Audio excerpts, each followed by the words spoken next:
নমস্কাৰ মোৰ অতি মৰমৰ ছাত্ৰ ছাত্ৰীসকল তোমালোক সকলোকে ইউটিউব চেনেল লাৰ্ণিং পইণ্ট আছামৰ অন্য এটা নতুন ভিডিঅ'লৈ স্বাগতম জনাইছোঁ। এই ভিডিঅ'টোত শংকৰদেৱ শিশু বিদ্যা নিকেতনৰ ৪ৰ্থ শ্ৰেণীৰ ভাৰতী বিজ্ঞান পৰিচয় নামৰ পাঠ্যপুথিখনৰ অন্তৰ্গত অধ্যায় নম্বৰ ৩ আমাৰ শৰীৰ ইয়াত থকা সম্পূৰ্ণ প্ৰশ্ন উত্তৰখিনি আলোচনা কৰিম। তোমালোকে ভিডিঅ'টো শেষলৈকে চাবা আৰু ভিডিঅ'টো চাই ভাল পালে তোমালোকৰ বন্ধু বান্ধৱীৰ সৈতে শ্বেয়াৰ কৰিবা।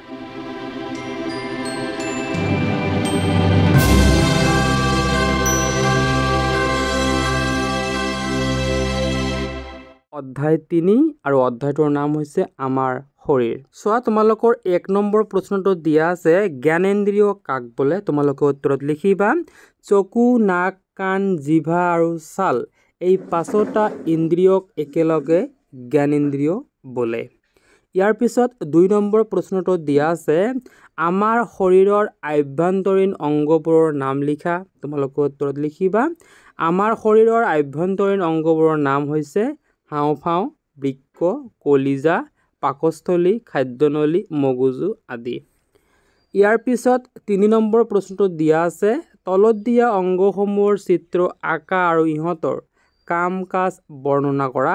তোমালোকক হাওঁফাওঁ, বৃক্ক, হৃদপিণ্ড এই তিনিটাৰে ছবি আঁকি ইয়াৰ কাম কাজসমূহ বৰ্ণনা কৰিবলৈ কৈছে। তো তোমালোকে এনেদৰে ছবি আঁকিবা আৰু লিখিবা হাওঁফাওঁৰ বিষয়ে এনেদৰে। হাওঁফাওঁৰ জৰিয়তে আমি উশাহ নিশাহৰ কাৰ্য সম্পন্ন কৰোঁ। উশাহত লোৱা বায়ুৰ পৰা হাওঁফাওঁত চলাচল কৰা তেজে অক্সিজেন ভাগ শুহি লয় আৰু কোষসমূহলৈ কঢ়িয়াই নিয়ে। কোষসমূহত উৎপন্ন হোৱা কাৰ্বন ডাই অক্সাইড ভাগ তেজে হাওঁফাওঁত এৰি দিয়ে আৰু হাওঁফাওঁৱে নিশাহত এই কাৰ্বন ডাই অক্সাইড ভাগ শৰীৰৰ পৰা বাহিৰ কৰি দিয়ে। ইয়াৰ পিছত তোমালোকে বৃক্কৰ ছবি এনেদৰে আঁকিবা, আঁকি লিখিবা বৃক্ক হৈছে মানুহৰ আভ্যন্তৰীণ অংগ। কিছুমান অলাগতিয়াল বস্তু বৃক্কই তেজৰ পৰা চেকি তেজ পৰিশোধন কৰে। ঠিক আছে। ইয়াৰ পিছত হৃদপিণ্ডৰ এনেদৰে ছবি আঁকিবা, আঁকাৰ পিছত লিখিবা ৰক্ত সঞ্চালন তন্ত্ৰত কেন্দ্ৰীয়ভাৱে থকা দৰকাৰী অংগটো হৈছে হৃদপিণ্ড বা কলিজা। কিছুমান ৰক্তবাহী নলীয়েদি তেজ হৃদপিণ্ডৰ পৰা বিভিন্ন অংগ প্ৰত্যংগলৈ ওলাই যায়। এইবোৰ ৰক্তবাহী নলীক ধমনী বোলে। আকৌ কিছুমান নলীয়ে শৰীৰৰ বিভিন্ন অংগ প্ৰত্যংগৰ পৰা তেজ হৃদপিণ্ডলৈ ঘূৰাই আনে। এইবোৰক আকৌ শিৰা বোলে। এইদৰে হৃদপিণ্ডটোৱে মৃত্যুলৈ এবাৰো বন্ধ নোহোৱাকৈ গোটেই শৰীৰতে তেজ চলাচল কৰি ৰাখে। ইয়াৰ পিছত তোমালোকৰ ৪ নম্বৰ প্ৰশ্নটো দিয়া আছে উশাহ নিশাহ লওঁতে বুকুখন উঠা নমা কৰে কিয়? নিশ্চয় সকলোৰে কৰে, নহয় জানো? তোমালোকে উত্তৰত লিখিবা আমাৰ বুকুৰ ভিতৰত 2টা হাওঁফাওঁ থাকে। হাওঁফাওঁ 2টা বেলুনৰ দৰে। উশাহত লোৱা বায়ু হাওঁফাওঁৰ ভিতৰত সোমালে ই ফুলি উঠে আৰু নিশাহত হাওঁফাওঁৰ পৰা বায়ু ওলাই গ'লে ই সংকুচিত হয়।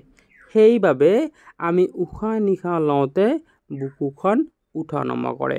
ঠিক আছে।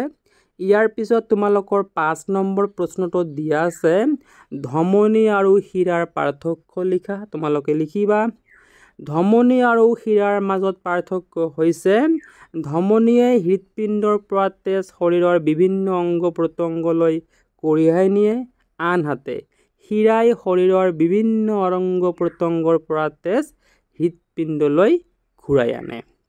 ঠিক আছে।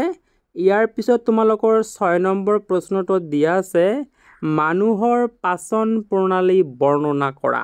তোমালোকে লিখিবা আমি খোৱা আহাৰ দাঁতেৰে চোবাই গুৰি কৰাৰ পিছত লালতী গ্ৰন্থিৰ পৰা ওলোৱা লালতীৰ সহায়ত ভিতৰলৈ যোৱাত সুবিধা হয়। গিলি থোৱা আহাৰ খাদ্যনলীৰে গৈ পাকস্থলীত সোমায়।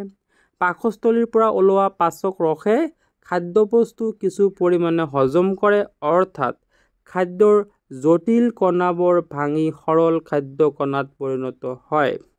এনেদৰেই পাচন প্ৰক্ৰিয়া সম্পন্ন হয়। ইয়াৰ পিছত তোমালোকৰ ৭ নম্বৰ প্ৰশ্নটো দিয়া আছে মগজুৱে কি কি কাম কৰে? তোমালোকে উত্তৰত লিখিবা মানুহৰ সকলো কাম কাজ মগজুৱে পৰিচালনা কৰে। মগজুৱে আমাৰ শৰীৰৰ বাহ্যিক আৰু আভ্যন্তৰীণ সকলো কাম কাজ নিয়ন্ত্ৰণ কৰে। ভবা চিন্তা কৰা, কিতাপ পঢ়ি বুজি পোৱা, অংগ প্ৰত্যংগ লৰচৰ কৰা, শীত তাপ অনুভৱ কৰা আদি সকলো কাম মগজুৱে কৰে। ঠিক আছে। তোমালোকৰ 8 নম্বৰ প্ৰশ্নটোত দিয়া আছে দাঁত কেই প্ৰকাৰৰ, প্ৰতিবিধ দাঁতৰ কাম লিখা। উত্তৰত তোমালোকে লিখিবা দাঁত 4 প্ৰকাৰৰ, আগ দাঁত বা কৃন্তক দাঁত, কুকুৰ দাঁত বা ছেদক দাঁত, পুৰুষ প্ৰেষক দাঁত বা প্ৰেষক দাঁত। এতিয়া এইবোৰৰ কাম কি? আগ দাঁতেৰে আমি খাদ্যবস্তু ছিঙো, কুকুৰ দাঁতেৰে খাদ্যবস্তুবোৰ টুকুৰা কৰোঁ, পুৰুষ প্ৰেষক আৰু প্ৰেষক দাঁতেৰে খাদ্যবস্তু চোবাই গুৰি কৰোঁ। ঠিক আছে। ইয়াৰ পিছত তোমালোকৰ 9 নম্বৰ প্ৰশ্নটোত দিয়া আছে দাঁতৰ যতন কিয় ল'ব লাগে। উত্তৰত তোমালোকে লিখিবা সুস্থ সবল দাঁত অবিহনে খাদ্যবস্তু খোৱাত অসুবিধা হয়, সেয়েহে আমি দাঁতৰ ভালদৰে যতন ল'ব লাগে। একেবাৰে শৰ্টকৈ লিখি দিয়া হৈছে। ইয়াৰ পিছত তোমালোকৰ 10 নম্বৰ প্ৰশ্নটোত দিয়া আছে মানুহৰ কলিজা বা হৃদপিণ্ডটোৰ কেইটা কোঠালি আছে। তোমালোকে নিশ্চয় সকলোৱে জানা মানুহৰ কলিজা বা হৃদপিণ্ডৰ 4টা কোঠালি আছে। ইয়াৰ পিছত তোমালোকৰ 11 নম্বৰ প্ৰশ্নটোত দিয়া আছে বৃক্কৰ প্ৰধান কাম কি। তোমালোকে উত্তৰত লিখিবা বৃক্কৰ প্ৰধান কাম হৈছে তেজৰ পৰা অলাগতিয়াল বস্তুবোৰ চেকি তেজ পৰিশোধন কৰা। ইয়াৰ পিছত তোমালোকৰ 12 নম্বৰ প্ৰশ্নটোত দিয়া আছে আমি কেনেকৈ উশাহত অক্সিজেন গেছ গ্ৰহণ কৰোঁ আৰু নিশাহত কাৰ্বন ডাই অক্সাইড গেছ এৰি দিওঁ।